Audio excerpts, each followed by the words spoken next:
Hello, welcome everybody to our AWAI Writers Coffee Break session. Haven't done one of these in a while. My name is Bonnie Caton. I'm a staff writer here at AWAI, and I'm here with Elias Christeas. Did I say that right? I believe that's Greek, right? It is. Okay. Well, Elias, I'm so happy to have you here today. We met basically through the launch party, AWAI's launch party, when you were attending, but you have so much going on for you right now as a copywriter, and just I want to hear all about your story. So if you guys didn't see in the description of this video just yet, Elias has kind of a background that's not related to writing necessarily, which is what a lot of us come to this from, a background that's not really related to writing, but now you get to kind of mix your passions, I believe. Is that right? Mm-hmm. Okay, great. So hi, welcome, first of all. Well, thank you so much. First of all, just right back at you. Thank you very much for having me and everybody at AWAI for allowing me to participate. I mean, it's really kind of a privilege to be here, and hopefully some of, if I can be so bold as to say some of the insights that I might have, I'm really happy to share them with everybody, because I know not all that long ago, I was on the other side of success, meaning not really what I thought of, as a success for my life. And now that I feel like I have the success that I want, I'm definitely happy to dig into all of that. So awesome. Well, I'm so excited to hear your point of view on that and how you got to where you are now. I have to say, having gone through the first, I think you were in the first launch party, weren't you? Yeah. The very first one.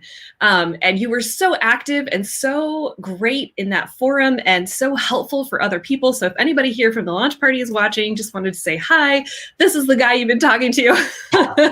So we're really happy to have you here. Okay, so I just want to ask you a little bit first about your background, because I know a lot of people watching, maybe some of you guys out there, you've been writers for a while, or maybe you've never been paid to write, or maybe you're doing something completely unrelated to writing and you can totally relate. So can you tell us, Elias, a little bit about your life before copywriting? What were you doing for a living? Sure. So I was, wow, what a very simple question with such a loaded answer. I was partially living out my dream, which was to be on the West Coast in Los Angeles, California. As a little boy, I grew up skateboarding and surfing in New Jersey and hated the weather, and all of my heroes were in Southern California. So to move there for me was like, it was a miracle. So in terms of living my best life, I thought at least I was in the right place. In terms of what I was doing to keep a roof over my head and eventually my family's head, I had turned a side hobby of mine into a full-blown career, and that was restoring and selling vintage Land Rovers as a one-man operation. Specifically Land Rovers. Specifically Land Rovers. Interesting. Yeah. Well, there's no money in Hondas, right? So I wasn't going to make money putting together old Hondas and selling them. Making money was important for me, and it just so happened that the brand of car that was my favorite, and still my favorite to this day, there was room there to actually make a bit of a living if you got after it in the right way. So for you, in your mind at that point, you had moved to California, you were there. Was it your dream to sort of create a life around this car that you had a passion for? No, actually, no. It was first to get to Los Angeles. That was kind of step one. Step two was to have, and I know we're going to talk about roadblocks and mindset in a little bit, but I had some vision of success, and you can call it sort of like maybe a skewed version of the writer's life. Mm-hmm. I saw this fantastic house in Malibu. Everything was flagstones. I would wake up in the morning and someone would be there to pass me my hot cup of coffee or whatever it was, and I would go out to my pool overlooking the PCH and the Pacific, and then I'd go surf. But I didn't know how to get there. I didn't know what those steps were ultimately going to be. And so in just kind of messing around after I first got to Los Angeles, I went on a lot of off-road trips with the local Rover club there. And because I was always working on my own cars, people quickly came to kind of seek me out to help them with problems they were having with theirs. And then one thing sort of led to another, and without even trying, I mean, it was like a match in a gas can, and it just blew up into this huge business for me. Got you. Okay. So you just kind of fell into doing this thing with Land Rovers. Okay, cool. So let's connect some dots here. Now you're a copywriter and you're working full-time for an agency. Is that right? Mm-hmm. So how did you get from this side gig of helping people with their Land Rovers and restoring Land Rovers to copywriting? So copywriting even though I wasn't really aware that I was developing the skill set and the know-how at the time. I mean, maybe over the course of 15 years of restoring and selling these things, I want to say maybe a handful of customers actually walked through the front door of my shop. Everything was online. eBay was my storefront. And so here comes how I sort of ended up where I am now. I noticed that all the ads for so if I was going to be competitive and sell my cars, I wanted them to be different and special. And any other Rover that was out there was just like 4-wheel drive, air conditioning, leather seats, and oil change recently. And I was like, that sucks. Nobody wants to read that. That's so boring. So what I did was I poured in my passion. Talk about understanding the persona and the target buyer. I was also part of that consumer base, right? So I spoke really passionately about each vehicle. I was like, this is the history. This is where it came from. This is how I got it. This is what I've done to it. This is how it promotes longevity on the trail. This is why it would be a great soccer mom car. This is why it would be a great work truck. This is right. And so benefits. Yeah, exactly. That's exactly right. And so I figured out just kind of how to really speak about a car in a way that mattered to the person reading the ad. And I can't tell you how many times over the course of those 15 years, people took the time to message me over eBay and say, my God, thank you for actually writing something about this car that I wanted to read. Yeah. So that was really kind of the first sort of flicker that there was a life beyond wrenching on cars and perhaps writing about them full time. Cool. That is so cool. So you just that's how you got the inkling, or at least the idea that maybe this is something. But I've heard you mention before that or I was told by Katie, who you talked to here, that you didn't really think that you could actually make it as a writer initially. So, and I think a lot of people relate to that. That's very true. And I think it's funny. I was talking to a buddy of mine about this recently, and it's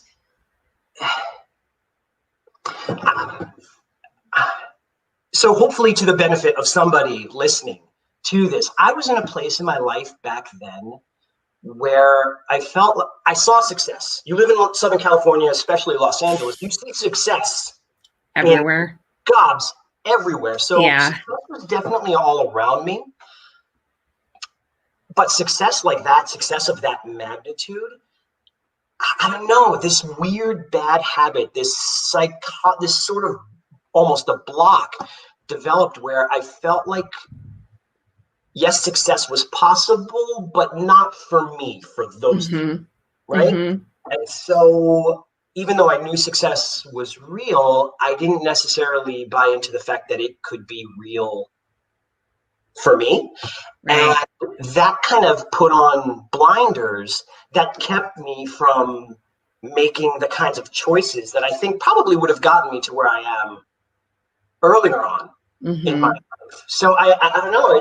It's so in terms of just thinking about it not being possible, it's weird. I thought like success was, I don't know, it was almost like this divine kind of gift given to people, and it was unattainable. It was something that I was going to read about in magazines until, I checked out off the planet someday.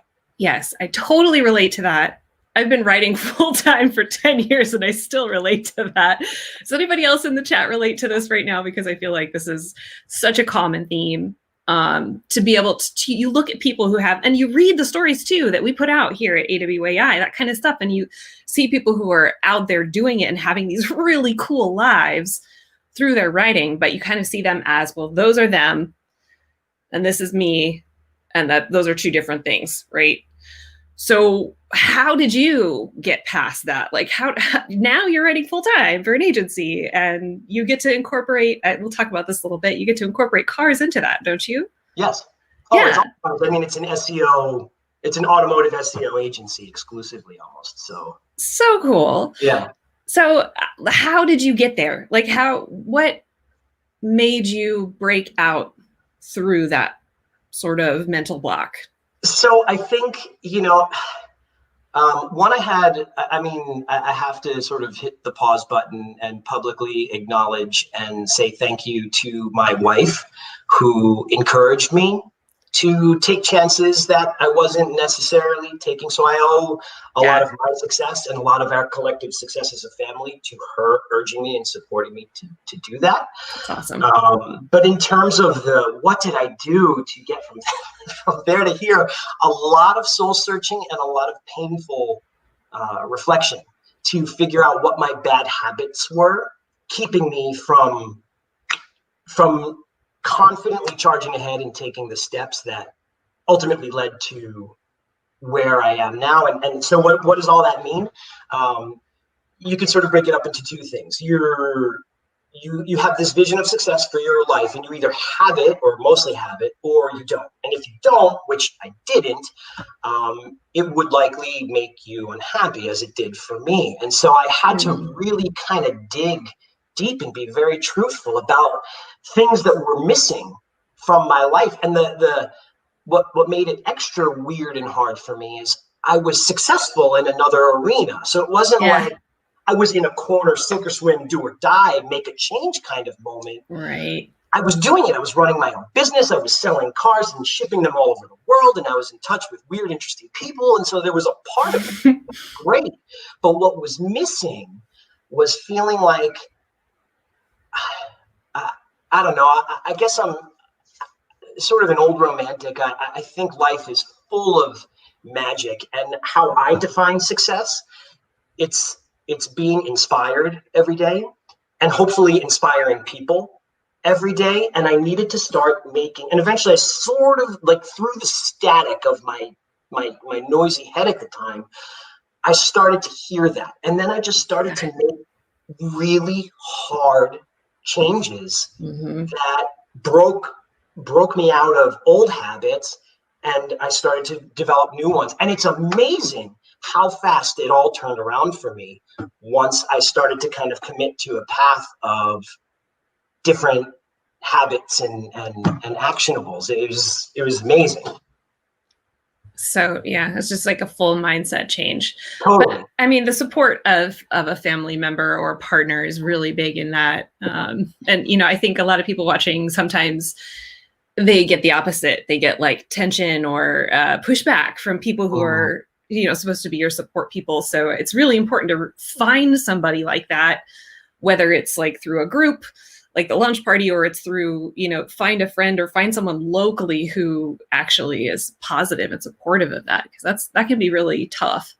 Totally. And just to sort of jump on that, I want to echo that sentiment really quick, because I know people whose partners are part of the reason why they're not taking the steps towards the success that they can have. And I'm so grateful to have the wife I have and the kids that so when we met over the launch party, and I was just obsessed. I was 24/7 calls, emails, follow-ups, all this stuff,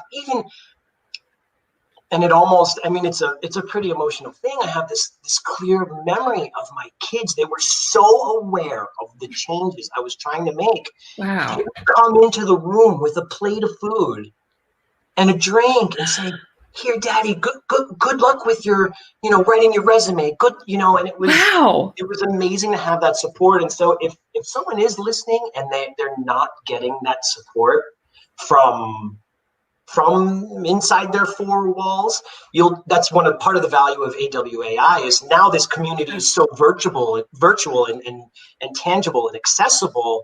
Come participate in a chat. Email me. I'll talk about mindset stuff all day. Yeah. Do what you got to do to inject some positivity in your life so you can start to make those changes. Yes, exactly. That's what we love to do. And we have a bunch of groups within each of our Facebook pages. You can reach out and find people there who are in your same boat and looking for that. So that's a really good idea. So kind of going back a little bit to what we were talking about, I would love to know, what is it like writing full-time for an agency? Because we often talk about, launching as a freelancer, and we talk about that a lot. But you're on staff, is that correct? Or Correct. Are you still okay? So what do you like about it, and what's it like? I freaking love it. That's great. Talk about shying away from opportunities just because you don't think they're going to be perfect versus trying new things and being flexible. I still have the freelance mindset. I work from home and I keep my own hours and I do what I've got to do and I'm still creative and it's all very satisfying and awesome. But for me, when I was doing and picking up as many freelance gigs as I could over the years, trying to kind of develop a portfolio in all this, especially when we met at the launch party, things that I was trying to do at the time, I felt like they weren't satisfying me. I'm like, man, something's wrong here. Like I'm reaching out and I'm engaging with clients and like, these are things that I've done and they've worked and they're not working now and the world is on fire and it's like all a mess. Like something's missing. I realized that what was missing was the engagement with other like-minded creatives. And talk about engaging with AWAI virtually.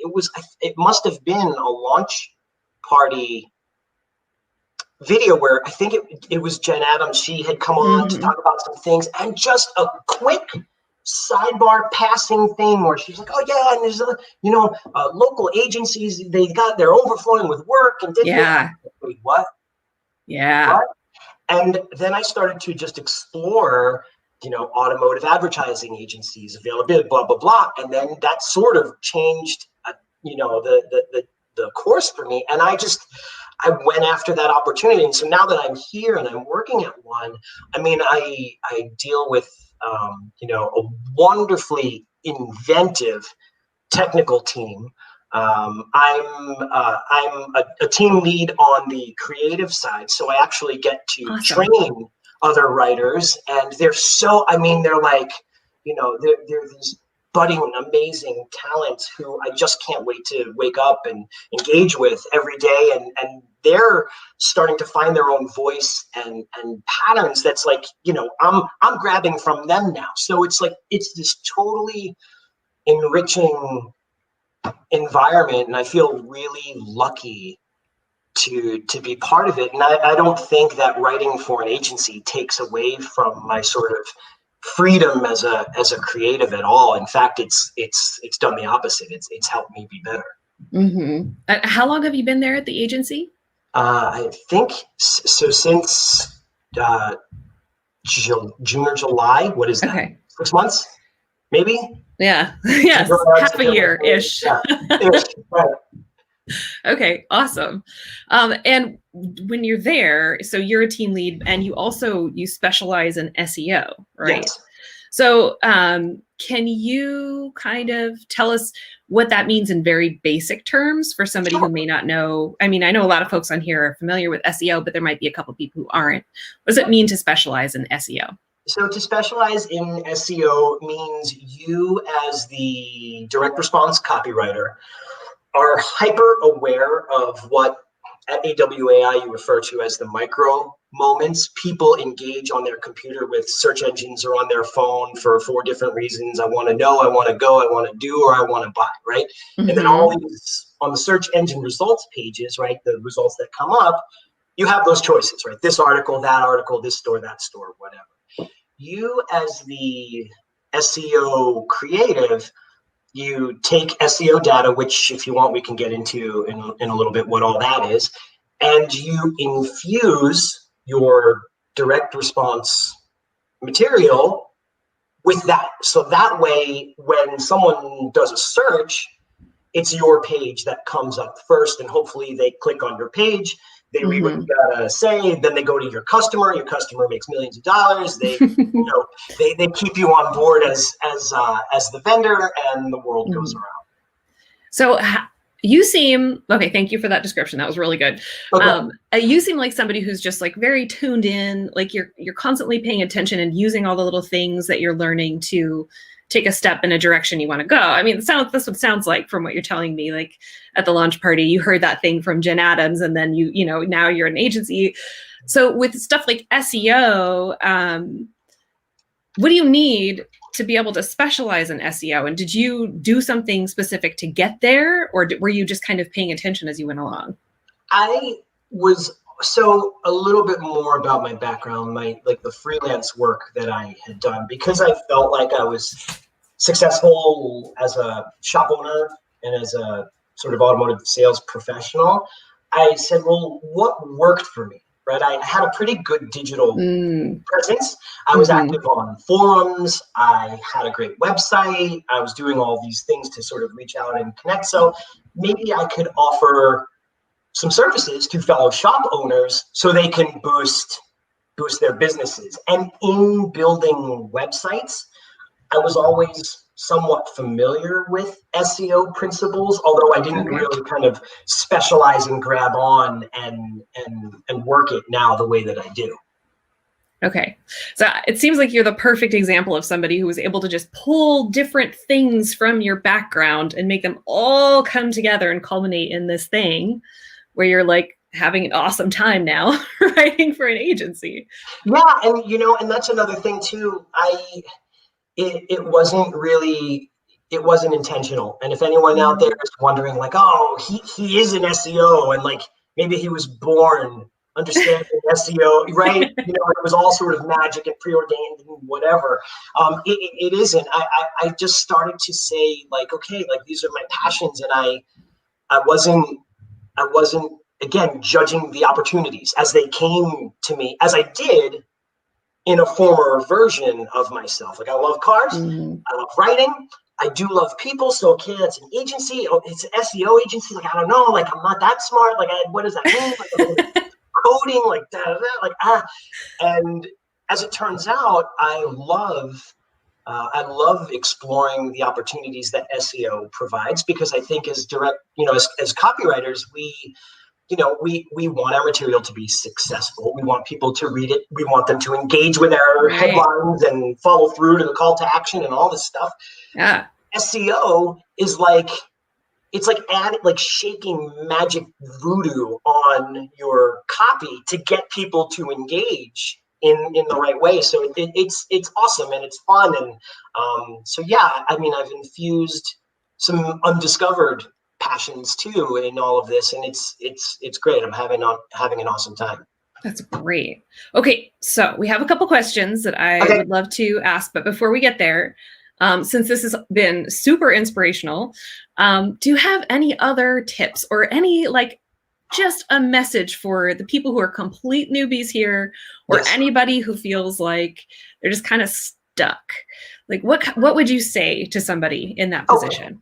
All right, so if you feel like you're stuck and you've got nothing, one, say to yourself, it's possible, because it is possible.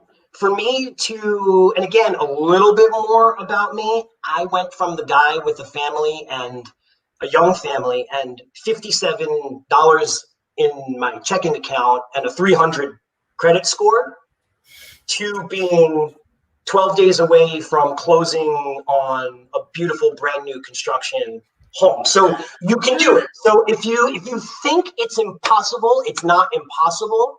Believe in yourself and know that if I can get here, you can get here too. Step two is start to check in with yourself, see what your passions are. What would you do for free? So if you find yourself talking about flower pots, if you find yourself talking about French fried potatoes, whatever it is that kind of gets you going, it's a pretty good indicator of what you might be a good writer for. Step three, dig into any of the 5 million courses available at AWAI to boost your skills and about how to write in that way. And then I lost count of where I am. Am I on step 4? I think, yes, we had 3. Okay, so step 3B or step 4. I've spoken to a lot of other writers who say, well, so I've been on the hiring side recently. Just hired these writers, and we'll be hiring again soon. And there's something to be said for people with training, and something to be said for people with training with material to show for it. That's not necessarily samples you created through coursework or at school.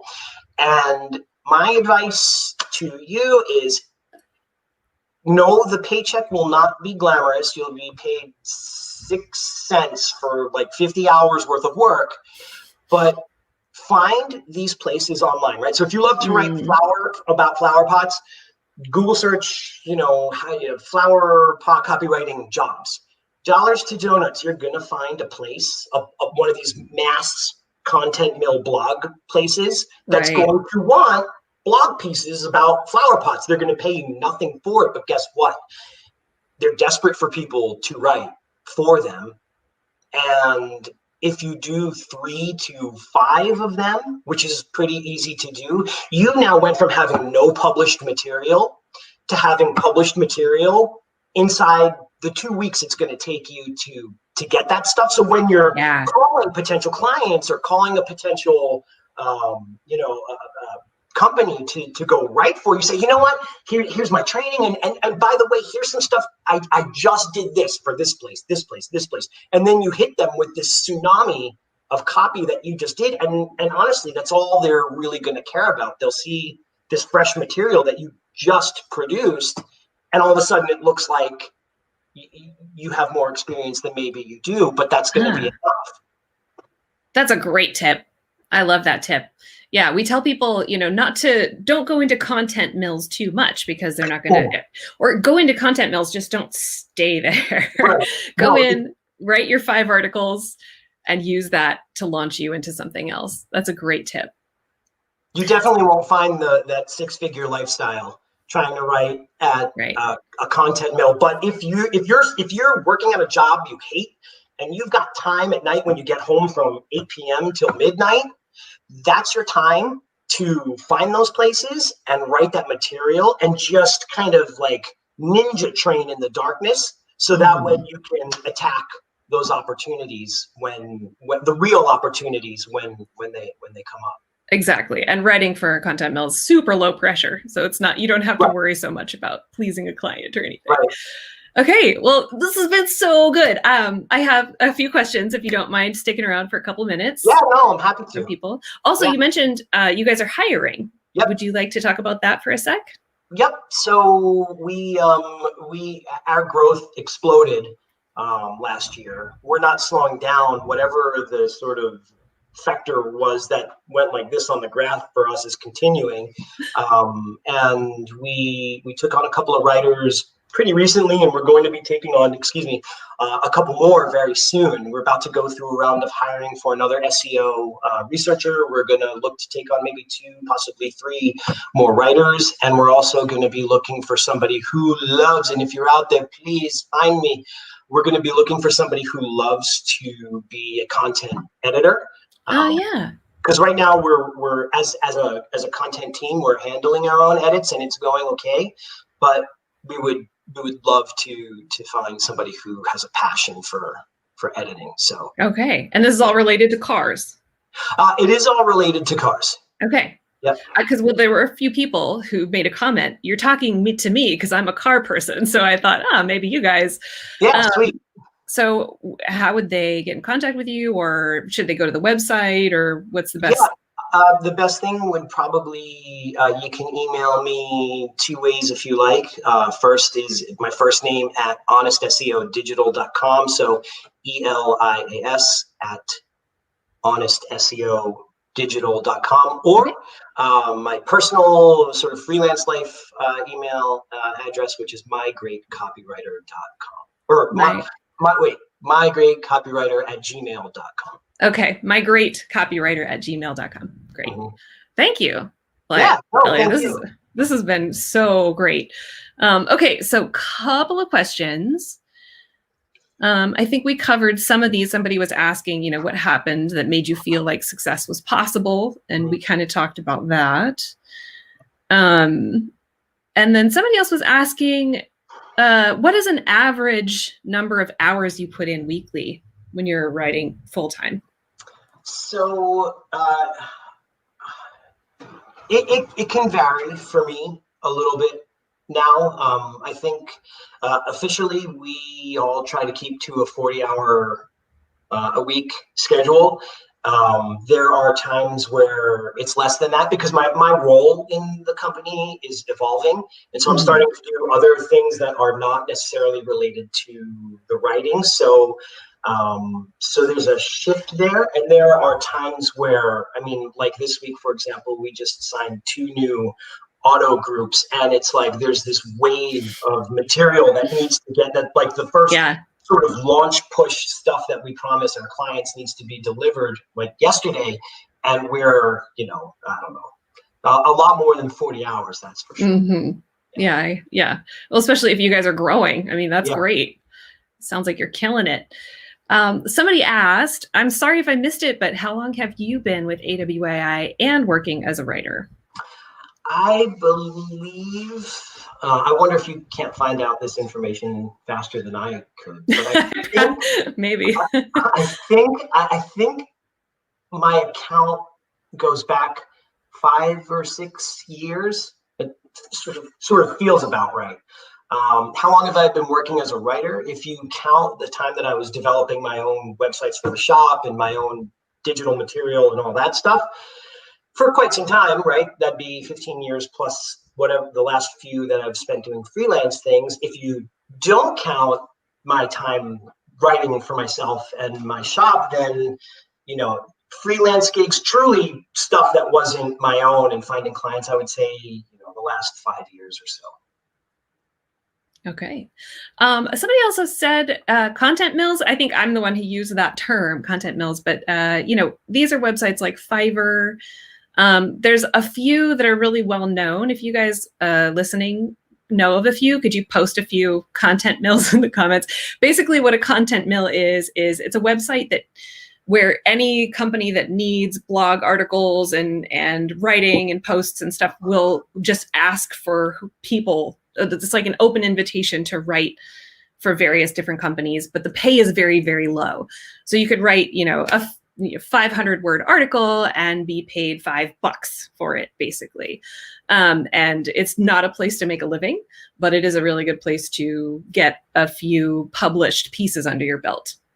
And some people are now posting places that they've written for, and there are ways to game them so that you can make more, but it's just a completely different game, different system.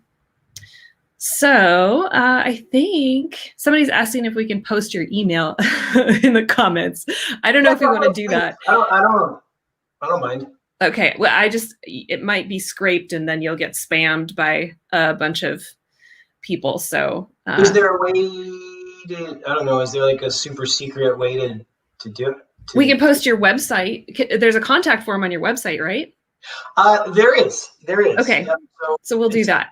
It's not so it's not the Honest SEO company site. You won't find me there. We're actually in the process of kind of building it to do all that. If you go to mygreatcopywriter.com, I've got a copy form or a content. Holy smokes! Contact form. Yeah. Copy content. I know. Contact form at the end there. Okay. Feel free to do that, and also find me on LinkedIn. Okay, yeah. So just look up his name on LinkedIn or go to mygreatcopywriter.com and use the contact form there.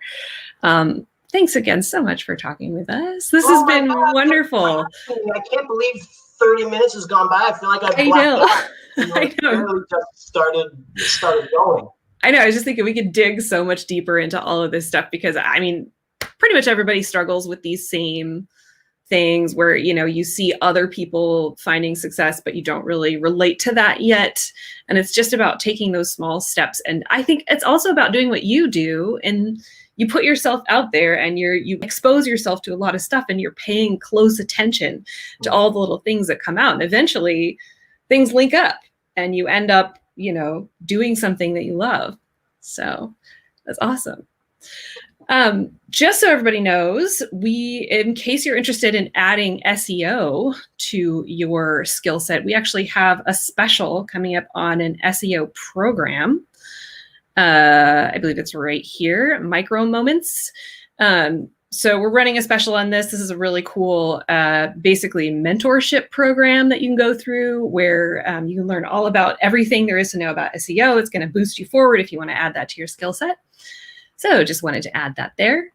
And then again, say thank you for being here with us. Thank you. This was awesome. This was so much fun. Awesome. All right. Well, good luck with everything. And hopefully we'll be able to talk to you sometime in the near future. I would love that. All right. Bye, guys. Bye, everybody. See you.